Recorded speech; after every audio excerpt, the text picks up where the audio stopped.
Hi, and welcome to the Breakthrough Emotional Eating podcast. My name is Kristen Jones, and thank you so much for joining me this week.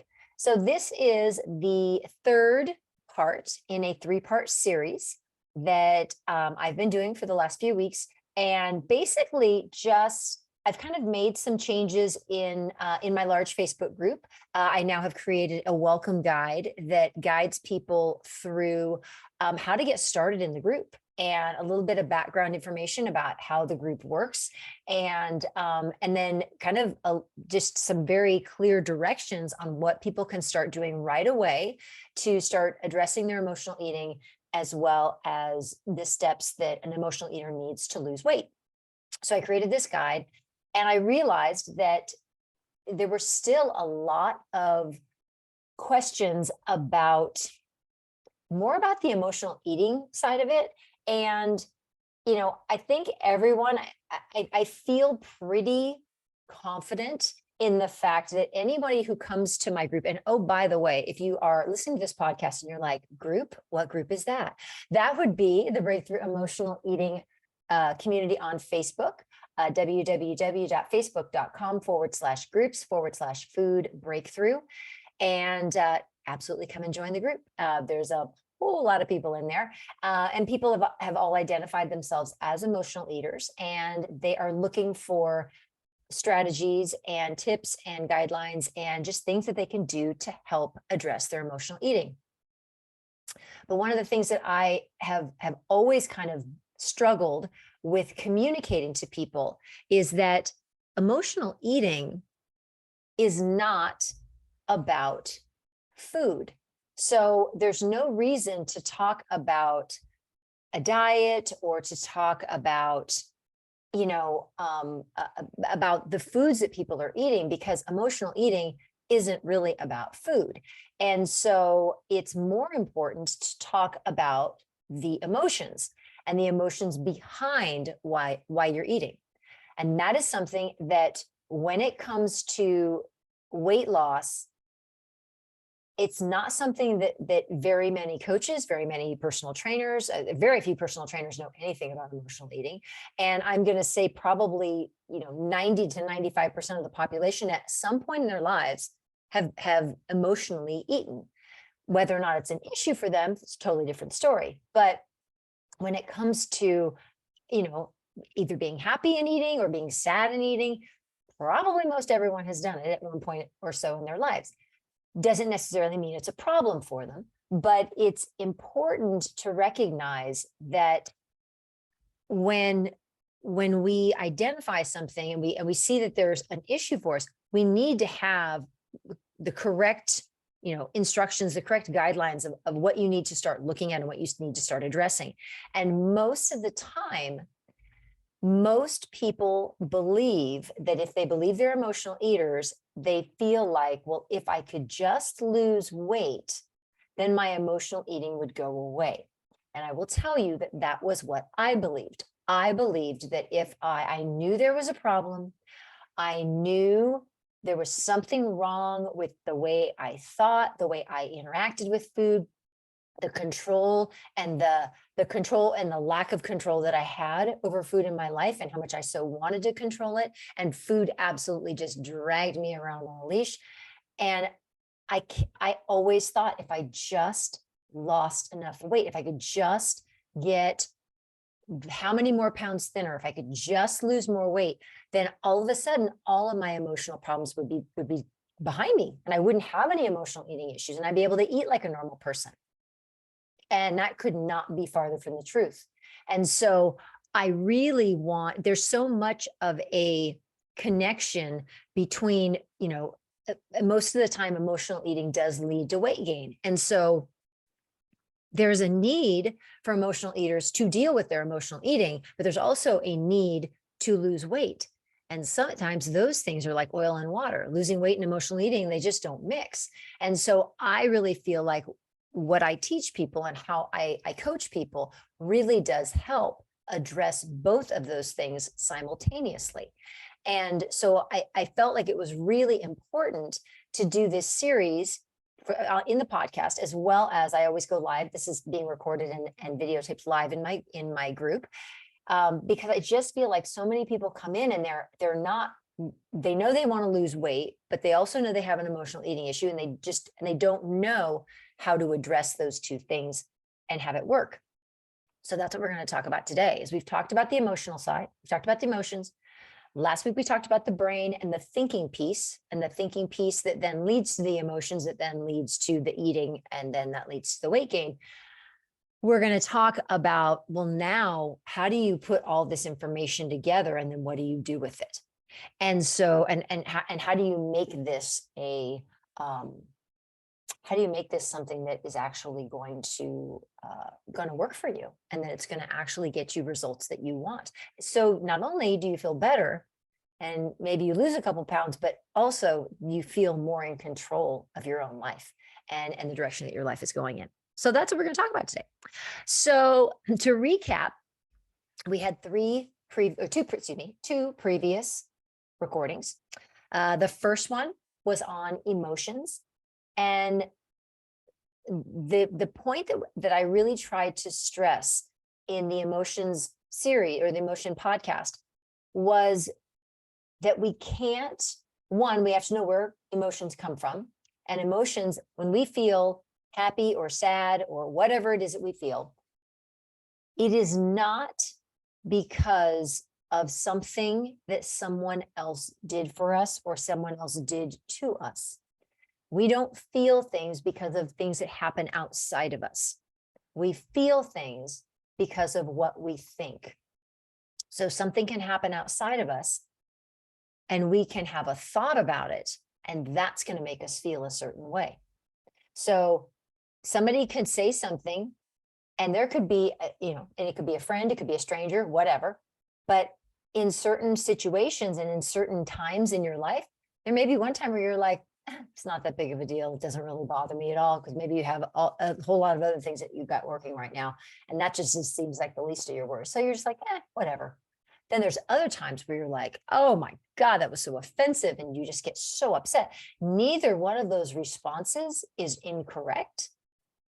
They're just different responses, but they illustrate and show how it's very dependent upon where your thoughts are. So that was the first podcast in this series, was about emotions, about how we learn to manage our emotions, but that more important than anything else, we must feel our emotions, not push them aside, not distract from them, not pretend they're not there, not just keep working really hard and I'll just keep doing stuff. We have to actually acknowledge them, feel the discomfort that they cause, and then we get to move on.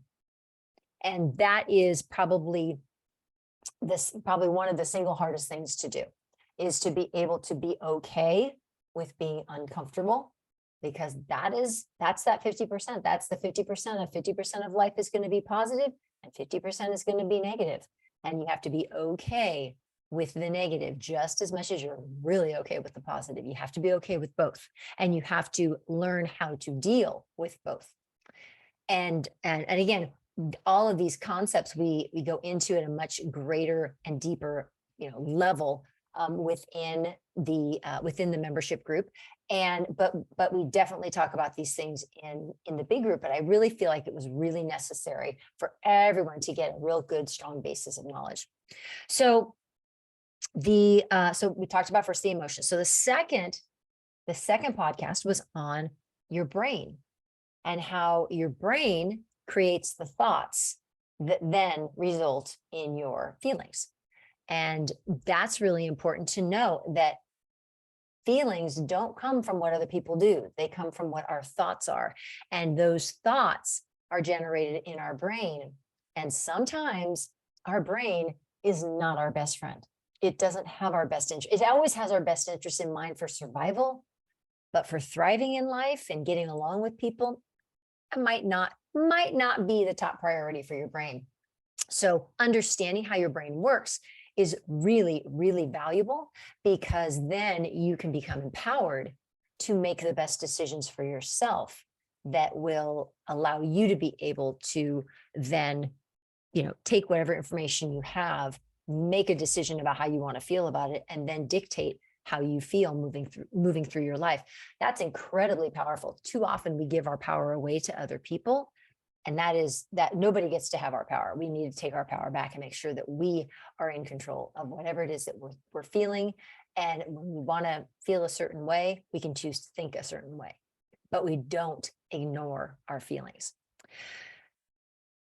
And that brain, oh God, that brain has so much impact on what you eat, how much you eat, how you think about what you eat, how you then feel about what you eat, and then the actions that you take.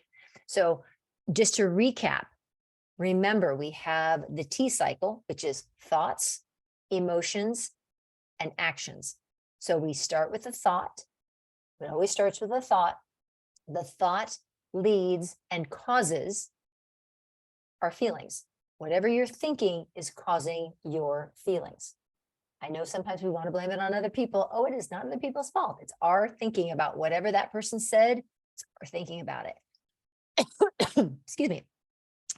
And then those feelings drive all of our actions. Every human being, no human being takes an action without a feeling behind it, without something coming up and having there be some feeling behind it. So again, thoughts lead to feelings, and feelings drive our actions. And so when it comes to emotional eating, we may have a thought about something that someone says about us, or we think that someone is thinking about us, or an event or something that happened, we have a thought about it. That then creates our emotional response. Our emotional response makes us uncomfortable most of the time. We don't like to feel those feelings. So what do? We try to distract ourselves, and we try to do something that's going to be much more enjoyable, and it's going to keep us occupied. And that is going to be food. Could be drugs, could be alcohol, could be gambling, could be shopping, could be Facebooking, any of those things. For our reasons, we're going to talk about food. So you then turn to food to be that distractor, to be that thing that takes us away, so we don't have to think about the discomfort that we feel because of those emotions. So, and then all of that drives what we choose to do. What do we choose to then go to the refrigerator and eat everything up, out of it? If we do, the result is going to be that we're not going to feel good, and we're gonna gain weight, and that's going to be impactful. And then that vicious cycle is just going to keep playing over and over and over. So we're going to stop that right here and right now. We're going to go ahead and put those two pieces of information that we learned about, the emotions and the brain, and we're going to put them together with the more practical side of what do you need to do in order to, we're going to take the practical side, we're going to add the practical side in, and then we're really going to double down on, well, what are the emotional things that we can do before we really start to move forward. So that is what we're going to talk about today. So there are a few things that emotional eaters need, concepts that they need to understand. The first one is, and this, I don't even think this is just for emotional eaters. I think this is for everybody.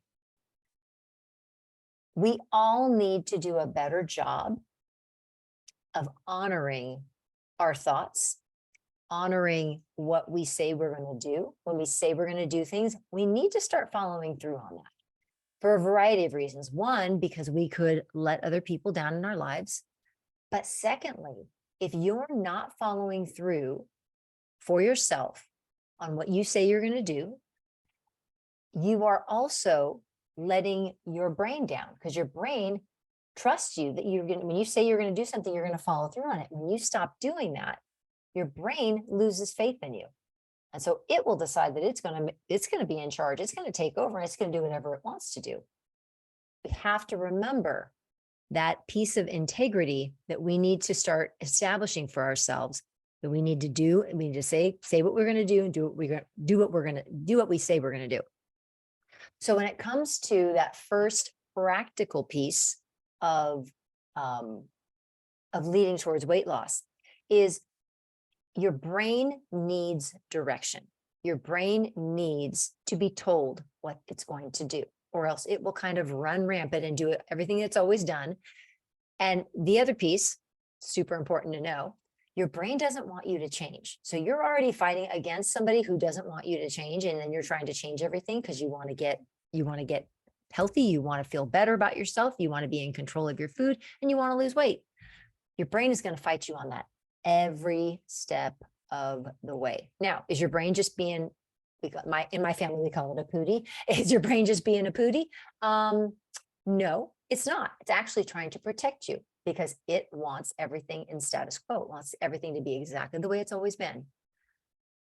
But you have the ability to be able to override and make sure that things are moving in the direction that you want. And part of that is by telling your brain how you want it to behave during the day, what the plan is. Your brain's just left to run rampant. It's going to run rampant. It's going to do all sorts of crazy stuff. If you tell your brain how you want your day to go, what you want to eat that day, and you make your lists and you make your meal plans, that is making decisions ahead of time. And that's really, really good for your brain. So the first element of my program is that you have to plan your day. You have to plan your day. How do you want to think about yourself during the day? How do you want to talk to yourself during the day? What foods do you want to eat during the day? How grateful do you want to be? All of those things. And then you have to kind of answer to that with like, okay, so did I do what I say I was going to do? But we have to start our day by making our plan. Now, I want to make sure that people understand making a plan and tracking your food are two very different things. Okay, I'm gonna say that one more time. Making a meal plan and tracking your food are two different things. Making your meal plan means that you ahead of time make a decision for your brain. You and your brain have a discussion of like, okay, what do we want to eat for breakfast? What do we want to eat for lunch? What do we want to eat for dinner? And you commit to that because you're honoring what you are going to tell your brain you're going to do.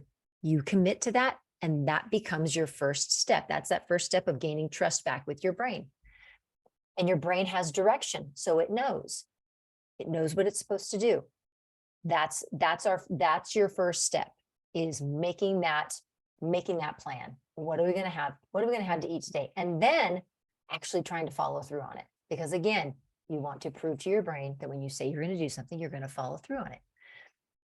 Always remembering that the emotional eating piece is always going to be about the emotions and the thoughts and all the things behind the scenes. It's not about food. And in fact, weight loss really isn't about food as well, because it's always going to be about that emotional piece. So first thing, you have to make a decision ahead of time. The decision ahead of time you're going to make is you're going to make your meal plan for your 3 meals. And we don't snack.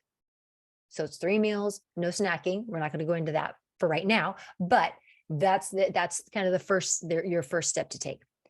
Now, your second step to take is to start recognizing all the little games that your brain plays with you while you are trying to follow said meal plan that you laid out. So you will have lots and lots of temptation from your brain. It will give you all sorts of ideas about other things that you can eat that you don't need to follow the meal plan. You can just do whatever you want to do. That's not going to get you where you want to be. That's where the brain piece comes in. So I don't know, I'm not sure if there were a couple people, and I love the fact that there are people who are actively making a meal plan. They're, tracking their water. They're doing all the things they need to do. They are, they've gotten their welcome guide, and they're like, okay, I want to start doing whatever it is I'm supposed to be doing. And I'm super happy that there are people doing that. I think that's amazing. One of the things that I've seen people post is, this is really hard. And what I want to remind you though is, this is not about the food. It is about your thoughts, and it is about your feelings. And so that's what we need to be more hyper aware about, that if you feel tempted to not eat not follow your plan, That's not because of the food. It's because your brain is telling you, one, it doesn't want you to change anything about what you do. So it wants you like eating all the time and doing all this other crazy stuff. You have to remember your brain, you have to kind of keep your brain in check. And so if you remember, if you listen to the previous podcast on the brain, we talked about the primal brain, we talked about the prefrontal cortex, and about how those two brains are always kind of vying for who's in control. Usually the primal brain's in control, and it's the one that's going to make all the decisions about keeping you happy and having you. It does not want you following that meal plan at all. It's going to tell you every way that you should not follow the meal plan. That is where you need to recognize that you get to decide. Are you going to listen when those thoughts are given to you? Or are you going to decide, nope, I'm not doing that. Nope, I know what my brain's trying to do, and I'm not going to fall for it. That takes some understanding, and it takes some time to get that piece. So for anyone who in the group, and if there's anyone on the podcast right now who's watching it live, if you are following and you're kind of trying to do a meal plan, and you're trying to like do your meal plan and just follow the steps that I get, eat when you're hungry, stop when you're satisfied, all of those things. If you're trying to do that and you're like, God, this is so hard, like my brain keeps telling me I need to eat, that's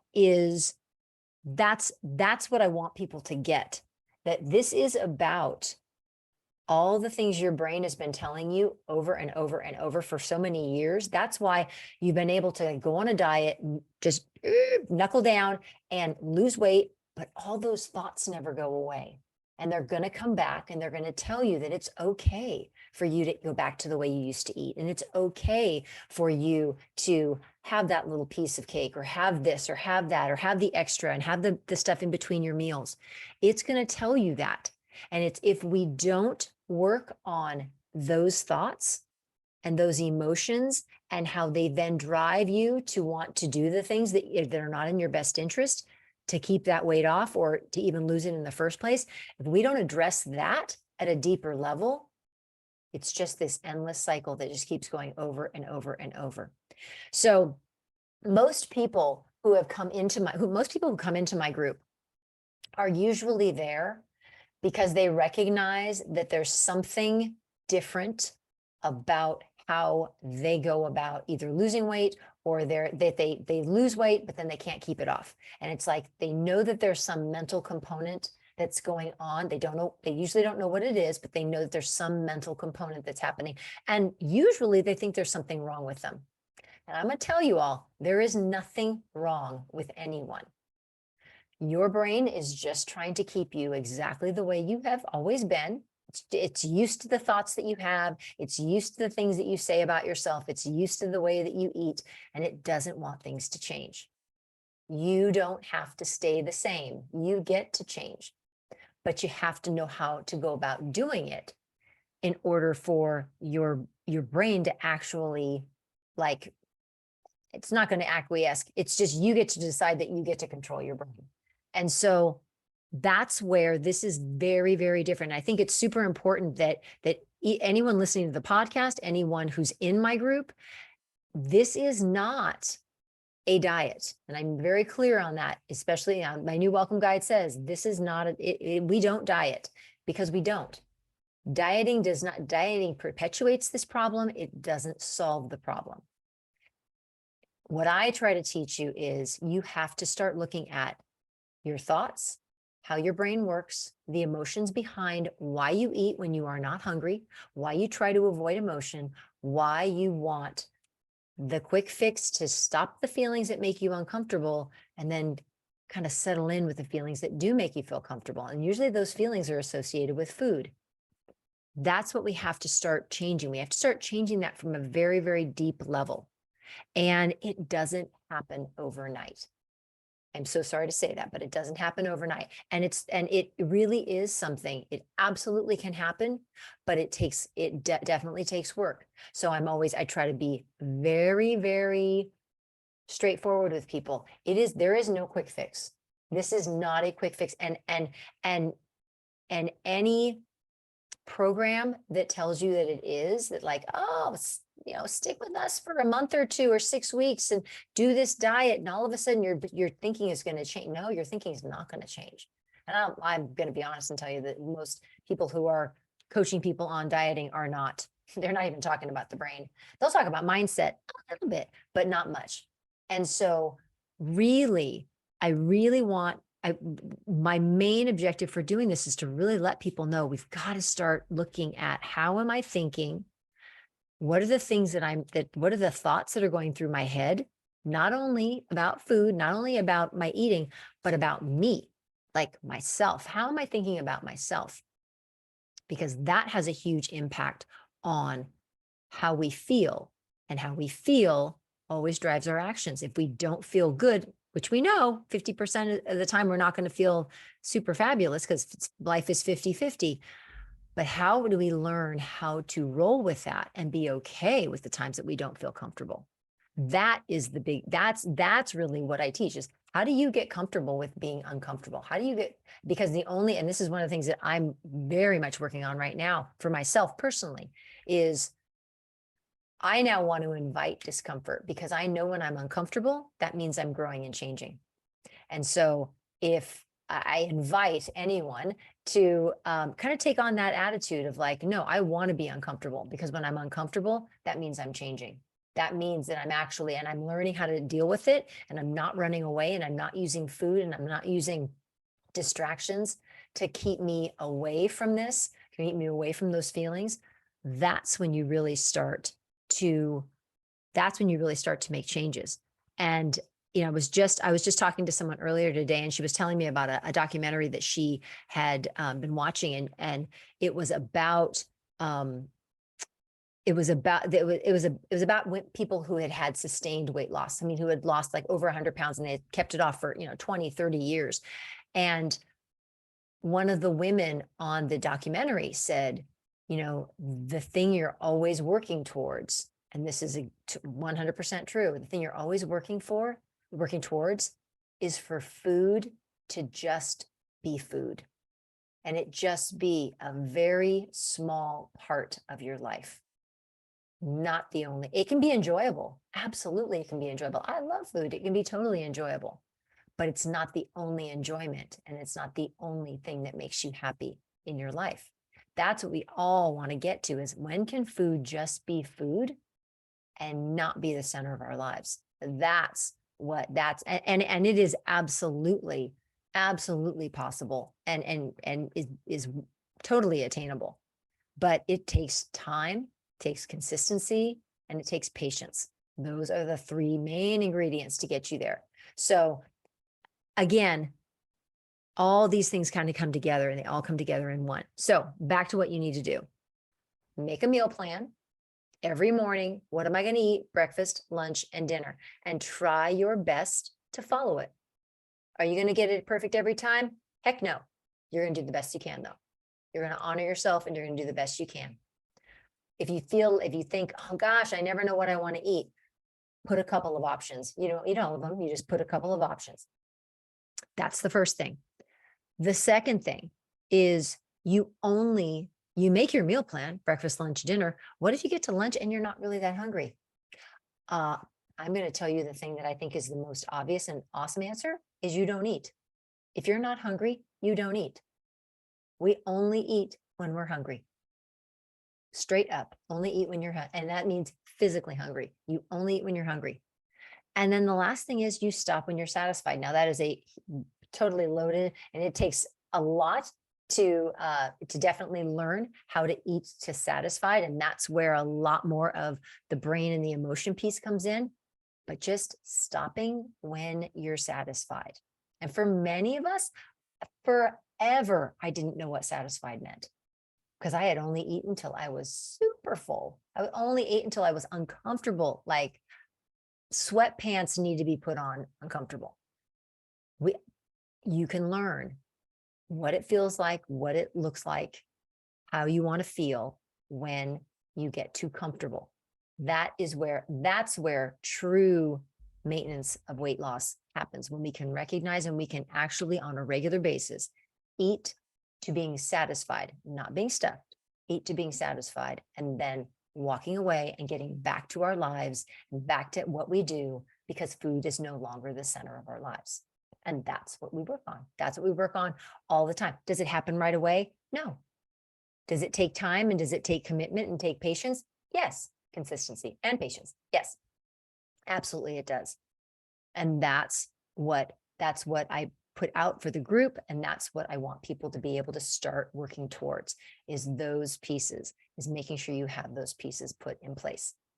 Now, if you are wondering, either if you're listening to this as a podcast in my group, or you're listening to it on any number of the other venues that you can listen to this podcast, and you're like, I don't know about this. I don't know about this. Like, what is this? What I'm confused as to what all these things are. What I'm going to do is I'm going to put the welcome guide into the notes, into the show notes here. So even if you're not a member of the group, I will let you have that welcome guide, so you can see what the things are that just kind of the basic stuff that I think is the beginning steps of what you can take. And then but I would strongly encourage anyone who's listening, who's not a member of the group, to come and join the group, because I think you can get that and so much more information about all of these things, all of the emotion and the more feeling part of emotional eating. Because again, emotional eating is not about food. Absolutely not about food. So that, again, I will attach the welcome guide to this podcast. So if you listen to the podcast on any of the platforms, the welcome guide will be attached to it. If you're in the group and you don't have the welcome guide, you can just put welcome guide in the comments, and I will be happy to send that to you. And I want to just make one little, just throw something out there to y'all. So today is the time of this recording. It is August 11th. On August 11th, on September 19th through September 23rd, I'm going to be doing a 5-day challenge. And the 5-day challenge is going to be in a separate Facebook group exclusively just for this challenge. And what I'm going to do is I'm going to kind of walk you through a little bit deeper, not a little bit, a lot deeper into the aspects of what I talked about. Making decisions ahead of time, eating only when you're hungry. And how do you figure that out? Eating only until satisfied. And how do you figure that out? And what are some skills you need to do in order to do that? So we'll have all those things laid out. And then the idea of making your meal plans and sticking to it and honoring your brain. All of those things will be a part of what we're doing in this challenge. So again, September 19th to September 23rd. No way for you to sign up right now. Not going to happen for a little while, but in the notes of this podcast, as well as I will drop it in the comments, I will drop the sign up, the pre-wait list to be in the challenge. So it's a wait list for the challenge. That means as soon as the challenge opens, you will get an email, you will give it a heads up, you will get first dibs on getting into this challenge, and then going through and learning even more in depth about the whole process and really how this helps with your emotional eating. All right. I hope everyone has an amazing weekend. I don't know about you all, wherever you are in the country, but in my world, kids just started back to school on yesterday. Oh my gosh, yesterday. Yes. So it's kind of crazy. It's amazing how all of a sudden it feels like fall, and it's only August. It shouldn't feel like fall quite yet. So hope you things are, for those of you who are still having kids out of school, you are enjoying the last little bits of summer.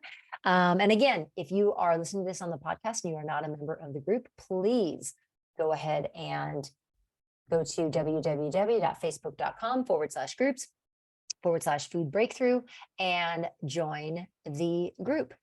In addition to that, another thing is if you're in the group and you're interested in getting a hold of my free course, which goes into much greater depth about the aspects that I talked about today, please drop me a DM and let me know about if you'd like access to the free course, and I'll drop the free course link in the comments in the group as well. All right.